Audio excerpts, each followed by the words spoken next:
it's being, I guess, presented or as a standalone book, but I certainly think Porter Hayes is one of those characters that, you know, will show up at another time. In fact, I was already working on another book when I got under contract to write Don't Let the Devil Ride that was featuring Porter Hayes as younger man. This particular book takes place in 2010.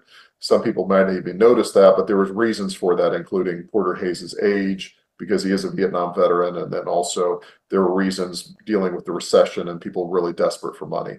But I've got another book that I'd love to finish that's with Porter Hayes in the 1990s. I don't know if it would be a long-running series, maybe something like a trilogy or something like that. But I love writing the character, and he's somebody who I've been, just has been firmly ingrained in for me for quite some time. There's always some level of research, but then at some level, I think you have to kind of forget it all.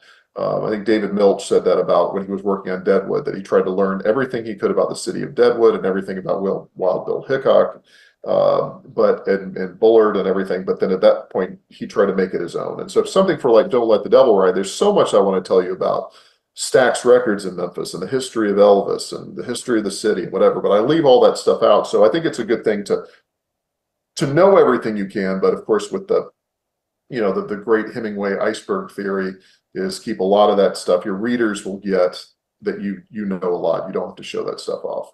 I had written Porter before because, like I said, I was working on this other novel that I hope to finish. So Porter just was ready to go, and he's he just like he lives in Memphis. I'll tell some people it sounds crazy, but I feel most like his press agent, because I know exactly what he'll say and what he does, and he came to the book ready to roll. But Addison was kind of an evolving character and an evolving story. And initially, she was really kind of drawn as I'd call her kind of like a Karen character. She was kind of a bit of a spoiled woman that was entitled and I couldn't stand being around her. I didn't like writing about her. I didn't really think readers would like being around her.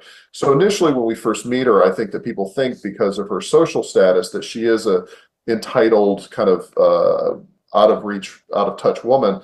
But more you read into her, you find out that there's a lot more complex layers to her as far as who she is, where she came from, her family, her connections to Memphis. And ultimately, that's how she crosses paths with Porter.